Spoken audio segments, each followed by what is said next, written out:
Bonjour, une nouvelle vidéo pour vous présenter comment déverrouiller le bootloader du Xiaomi Mi A2. C'est un tutoriel un peu particulier parce qu'il va falloir installer un pilote non signé pour que le Xiaomi Mi A2 puisse communiquer avec l'ordinateur. Donc dans un premier temps, nous allons voir comment justement installer un pilote non signé sur Windows 10. À cette fin, nous allons nous rendre sur les paramètres de Windows 10. Une fois dans les paramètres, nous allons aller dans mise à jour de sécurité, enfin mise à jour et sécurité. Puis une fois dans mise à jour et sécurité, nous allons aller dans l'onglet récupération. Une fois sur cet onglet récupération, nous allons pouvoir cliquer dans la partie démarrage avancé sur redémarrer maintenant. Ensuite, après le redémarrage de l'ordinateur, il va falloir aller cliquer sur l'option dépannage, puis cliquer sur options avancées. Une fois dans les options avancées, on va maintenant cliquer sur paramètres. Paramètres, vous voyez toutes les options disponibles, dont ce qui va nous intéresser, c'est suite au redémarrage, désactiver le contrôle obligatoire des signatures de pilote. Donc nous cliquons pour l'instant simplement sur redémarrer.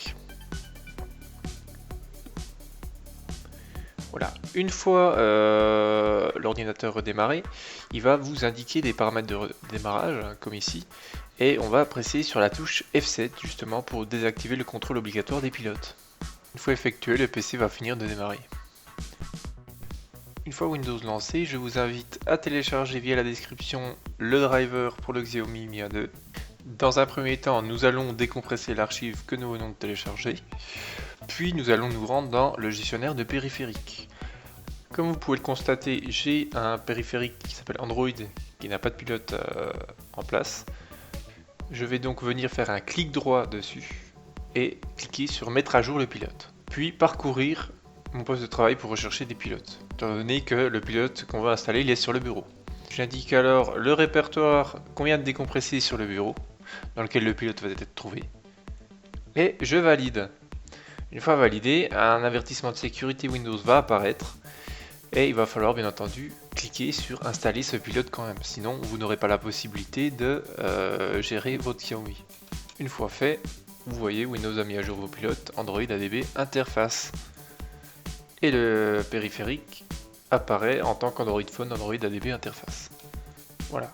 Maintenant, nous allons télécharger les outils qui vont nous permettre de communiquer et de faire des modifications sur notre téléphone via l'ordinateur.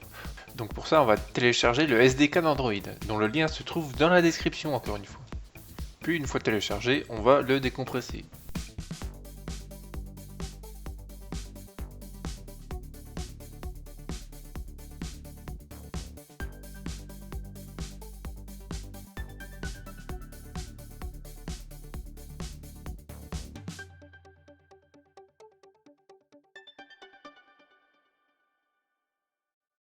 Une fois décompressé, ce qui va nous intéresser, c'est de pouvoir réagir avec les programmes exécutables à l'intérieur.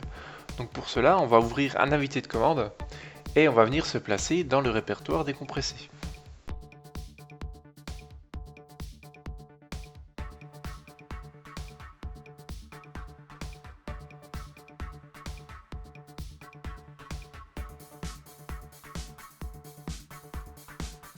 Préparons désormais le téléphone.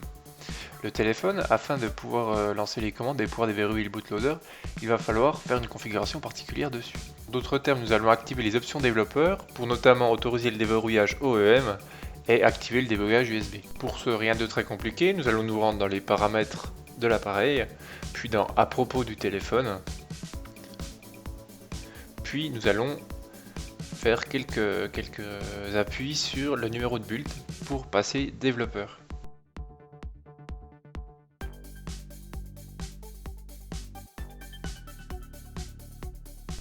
Hop. Une fois fait, nous revenons en arrière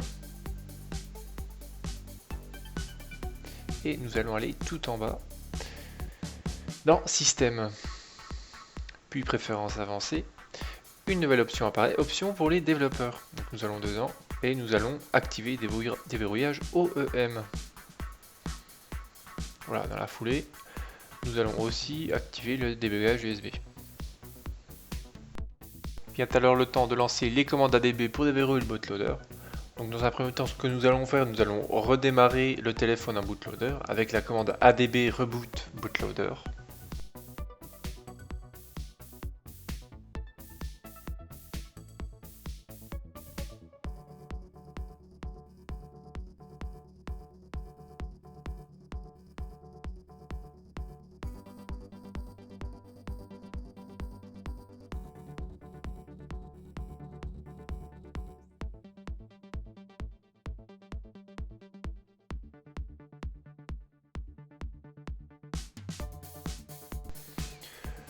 Nous allons quand même contrôler que le device, une fois en bootloader, est bien reconnu. Donc on va taper la commande fastboot device, voilà, pour être sûr que tout est OK. Et une fois que tout est OK, nous allons taper simplement la commande fastboot OEM unlock. Une fois la commande passée, vous verrez sur votre téléphone un petit message d'avertissement pour vous demander si vous souhaitez ou non déverrouiller votre bootloader.